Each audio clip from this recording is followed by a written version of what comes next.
Nero. Just his name conjures images of flamboyant emperors and outrageous stories. Born in 68 AD, Nero Claudius Caesar Augustus Germanicus was basically Roman royalty. But Nero wasn't content with just ruling an empire. He wanted to be the star of the show. Imagine a Roman emperor obsessed with acting, singing, and chariots. Yes, my friends, that's Nero in a nutshell. He wasn't just an emperor, he was a one-man reality show long before reality TV was a thing. Get ready for a wild ride through the Roman Empire with the original drama queen himself. Where do we even begin with Nero's greatest hits of outrageous behavior? One story claims he once forced senators to watch him race chariots for hours on end. Can you imagine the sheer awkwardness? These weren't exactly chariot racing enthusiasts. These were important government officials with better things to do. And then there's the tale of Nero and his beloved mother, Agrippina.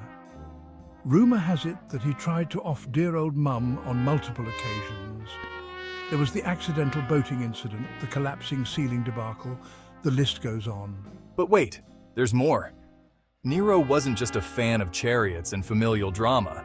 He also fancied himself a bit of an artist. He sang, he danced, he acted. Basically, he was the Roman Empire's answer to a one-man Renaissance man. When your emperor is more interested in being the next big thing on the Roman stage than actually ruling, you know things are about to get interesting. The Great Fire of Rome. It's the event most synonymous with Nero, the ultimate symbol of his supposed cruelty and indifference.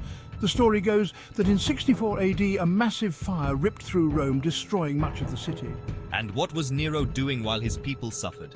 Playing the fiddle, of course. Except, here's the thing, he probably wasn't. You see, the fiddle hadn't been invented yet. Awkward. In fact, some accounts suggest he rushed back to the city to help with the relief effort. But hey, who needs historical accuracy when you've got a good story, right?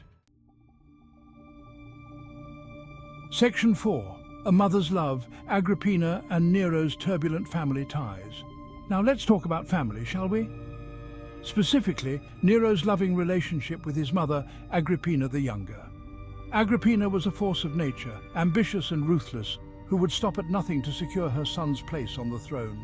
She was the Kris Jenner of her time, but with togas and considerably higher stakes. At first, Nero and Agrippina were thick as thieves, ruling together in an uneasy alliance. But as Nero got older and more power-hungry, Mama Agrippina's constant meddling started to grate on his nerves. Tension grew, power struggles ensued, and well, things didn't end well for Agrippina. Their story is a cautionary tale about the dangers of too much ambition and the complexities of family dynamics. Section 5. Nero the artist, emperor, athlete, musician and actor.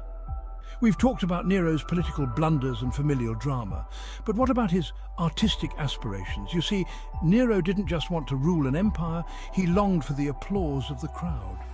He wrote poetry, sang epic ballads, and even took to the stage as an actor. Imagine the scene, the most powerful man in the Roman world, decked out in elaborate costumes, belting out tunes for his less than enthused subjects.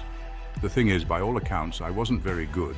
His advisors showered him with praise, his court dutifully applauded his performances, and no one dared to criticize the emperor's artistic endeavors, at least not to his face. In a way, Nero's artistic pursuits humanize him.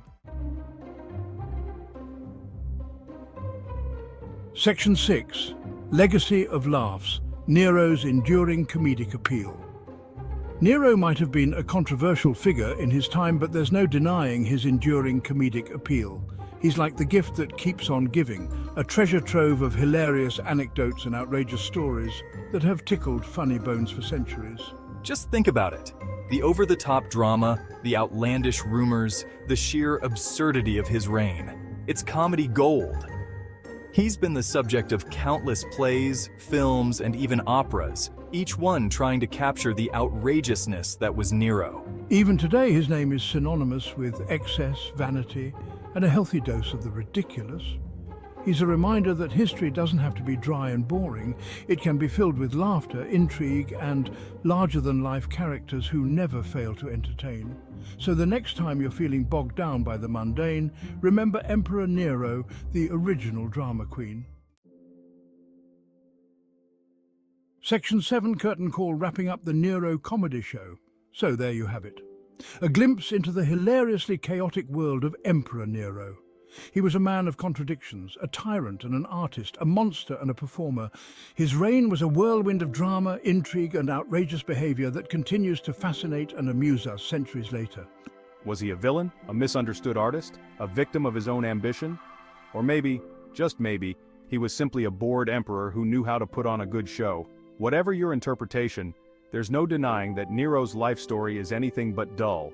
And that's the beauty of history, isn't it? It's full of surprises, larger-than-life personalities, and stories that are as entertaining as they are unbelievable. Want to delve deeper into the wacky world of Roman emperors? Check out my next essay on Caligula. That's a story you won't want to miss.